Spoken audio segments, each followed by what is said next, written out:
Hello everyone. I hope आप सब बहुत अच्छे होंगे।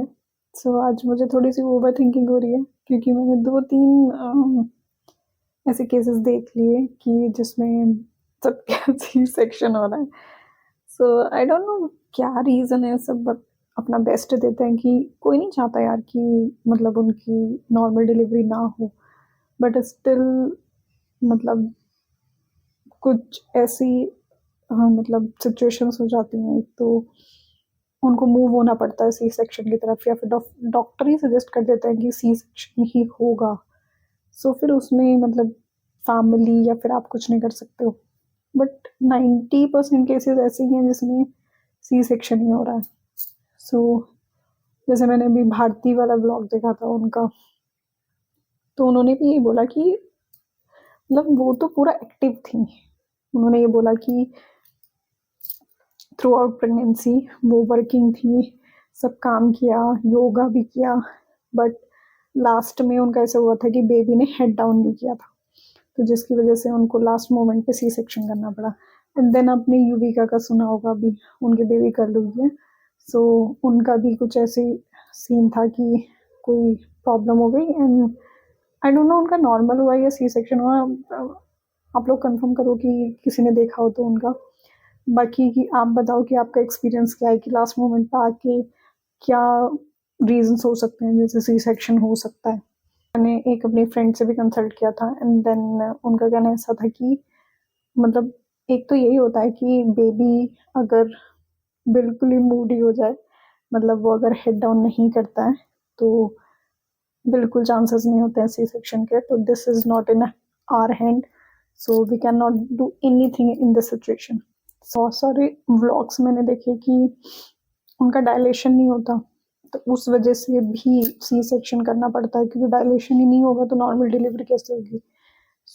इतना सब करने के बाद भी कोई ज़रूरी नहीं है कि आप जो सोच रहे हो वही हो, क्योंकि मुझे लगता है आजकल जितना हम चाहते हैं ना, उतना डॉक्टर को भी चाहना चाहिए।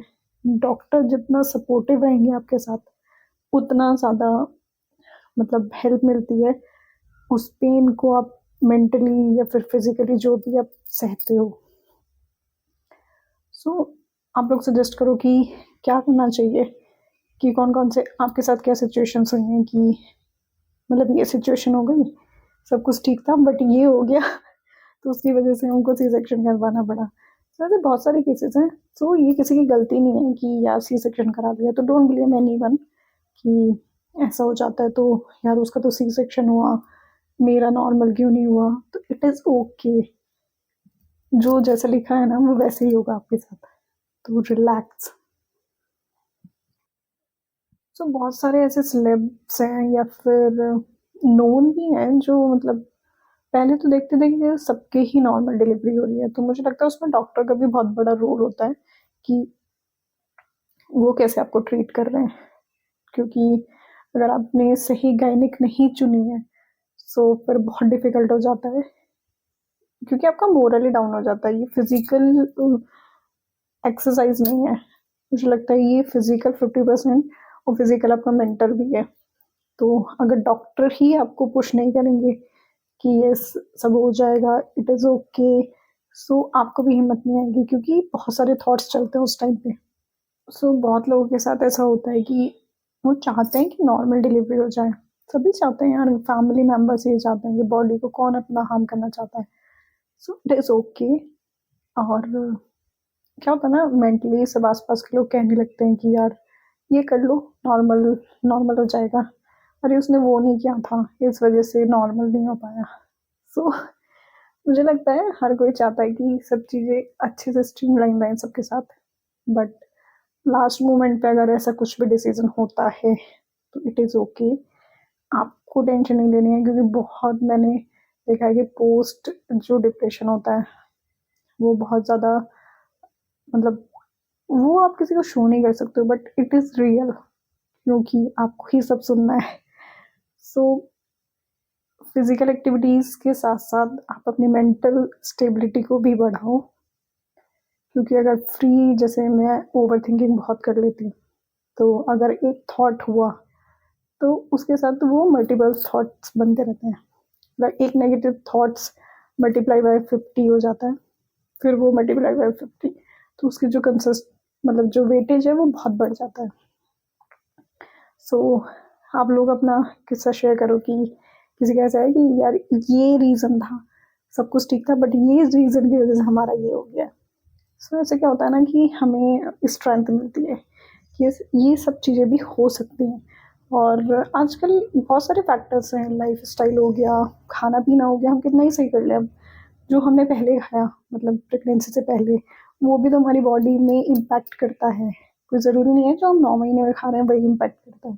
तो आपका पहले क्या लाइफस्टाइल था वो भी मैटर करता है। So be good, be happy, be healthy, and जो आपका मन करे वो आप करें, क्योंकि you are creating something, so it is a very big thing. I कि आजकल की दुनिया में बहुत ज़्यादा डिफिकल्ट हो गई हैं ये सारी चीज़ें। पहले इट इज़ टू ईजी, मतलब सबके पास आई थिंक एटलीस्ट 3 किड्स तो थे ही। Now 1 kid is more than 3 kids, so it is a gift of God. You are creating something, so it is a very big thing. Enjoy your journey and do whatever you want to do, and listen yourself first. So this is the my experience कि मैं over think कर रही हूँ, but मैंने share कर दिया तो I think ये थॉट्स स्टॉप हो जाते हैं। सो आप बताओ कि कुछ ऐसे रीजंस, कुछ ऐसी स्टोरी की yes this can hamper your delivery. अभी एक और मतलब लास्ट में ये हो रहा है कि इनहेल एक्सेल में आपको थोड़ी सी दिक्कत मुझे महसूस हो रही है, तो शायद ये भी एक फैक्टर है। और एक तो पता क्या होता है, कुछ भी डॉक्टर से पूछो ना, शी सेड ये तो नॉर्मल है प्रेगनेंसी में मतलब हर एक चीज़ नॉर्मल है, तो फिर क्या ही बोल सकते हैं। सो जो भी आ रहा है वो सहना पड़ेगा। तो इनहेल एक्सेल का थोड़ा सा प्रॉब्लम शुरू हो गया है, अगर ज़्यादा कॉन्टिन्यूस बोलते हैं तो उसमें थोड़ा सा this happen. So take care yourself and be comment कि any suggestion you can comment me, and don't forget to subscribe the channel. तब तक के लिए बाय बाय।